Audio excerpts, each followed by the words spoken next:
Je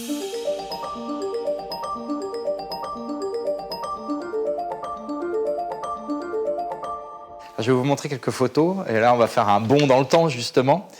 Qui est cette personne? Qui sont ces deux personnes, pardon? C'est un bond dans le temps d'une vingtaine d'années, entre les années 50 où la campagne d'éradication de la variole démarrait avec beaucoup d'hésitation de la part des pays membres de l'OMS, et le dernier cas dans notre histoire humaine de variole chez l'enfant, chez l'humain. C'est une petite fille qui a 2 ans et demi au moment où elle est découverte dans une île au sud du Bangladesh qui s'appelle l'île de Bola, et sa maman qui est là avec un magnifique sourire. Et on voit ici Rahima Banu, qui est le nom de la petite fille, qui a maintenant passé le cap dangereux de la variole, puisqu'elle a déjà les croûtes, si vous voulez, qui suivent la variole sur tout le visage et ailleurs sur le corps, sont tombées. Elle pleure ou elle pleurniche davantage parce qu'elle n'a jamais vu d'homme occidental devant elle. Et voilà, elle est très bien guérie, elle est mère de plusieurs enfants maintenant. Je l'ai rencontrée il y a encore quelques années en repassant au Bangladesh. Sa maman, elle est devenue, comme sa maman, une femme très brillante, très courageuse. Lorsque nous étions à Dhaka, nous célébrions au sein de notre propre équipe les derniers cas qu'on pensait être survenus dans la région sud-est du pays, dans le district de Chittagong, où il y avait 2 villages qui avaient été infectés, donc avec des patients atteints de variole. J'y étais allé pour voir si les réponses, les ripostes à ces flambées de variole étaient en ordre. Et tout se passait bien, c'était bien exécuté selon le protocole qu'on avait établi.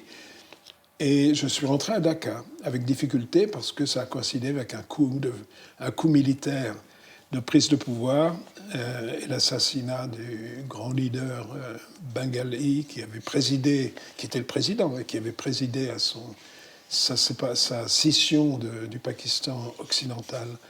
Donc il y avait un coup d'État, je suis rentré à Dhaka. Quelques jours après, on a célébré ce qu'on pensait être ces 2 dernières flambées. Il n'y avait plus du tout de notification d'ailleurs dans le pays. On s'est réunis dans ce qu'on appelait la guest house, notre maison d'hospitalité. Et puis c'était la joie, c'était bon. Et là, à ce moment-là, est arrivé un télégramme qui nous disait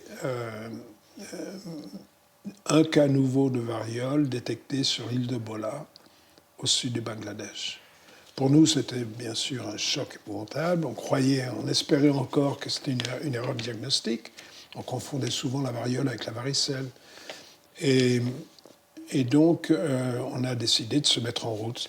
Le directeur de l'équipe, le chef de l'équipe à l'époque, Stanley Foster, qui était mon mentor, vraiment un Américain très, très dévoué, très compétent, est tout de suite parti le lendemain matin en bateau régulier, de ces péniches qui descendent vers le golfe du Bengale, est arrivé avec quelques compagnons et un petit peu de matériel, me donnant le temps à moi de mettre sur pied un bateau hôpital, donc de me préparer au voyage, en faisant appel à des équipes de travailleurs de santé de la région, avec des stocks de vaccins, avec des mobylettes, avec de l'eau potable, avec une espèce de nourriture provisoire. Enfin.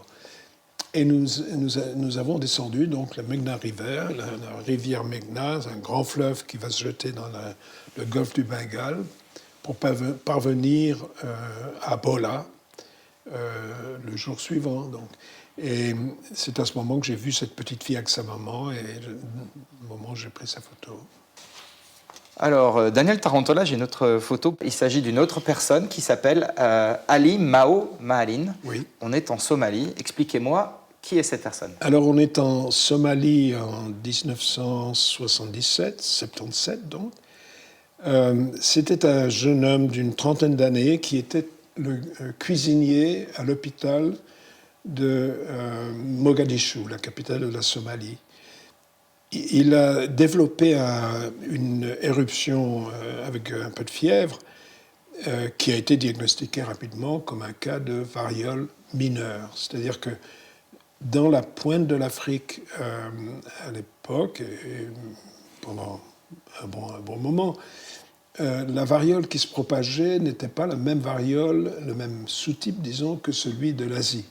C'était une variole mineure qui avait affecté aussi à un moment les États-Unis, mais aux États-Unis, c'était en même temps que la variole majeure. De même qu'en Amérique latine, où il y avait une sorte de mélange de variole majeure et de variole mineure, surtout au Brésil, où la variole majeure a graduellement disparu, et puis c'est la variole mineure qui vraiment prévalait dans les années 60, 70. Dans la pointe de l'Afrique, alors que le reste de l'Afrique avait connu avait été couronné de succès dans leur campagne d'éradication,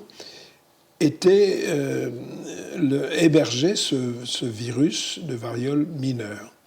Et donc, cette personne a attrapé cette maladie en accompagnant des malades dans une voiture qui se rendait à l'hôpital pour justement y présenter les malades atteints de variole.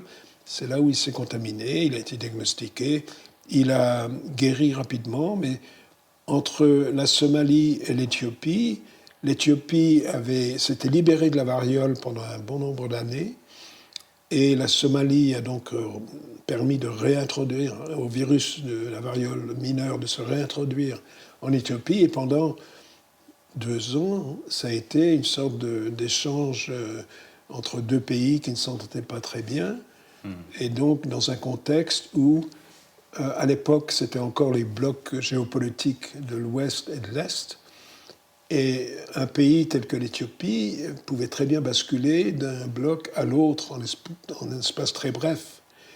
Et à ce moment-là, se remettait en cause, bien sûr, toute la structure d'éradication de la variole, les pouvoirs politiques, etc.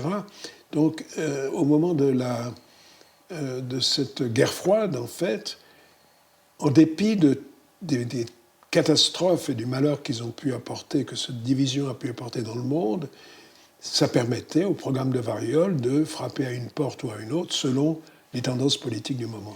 Alors j'ai une autre photo, et puis on va terminer sur... c'est une photo qui nous vient de l'OMS, comme la plupart des documents qu'on va montrer aujourd'hui.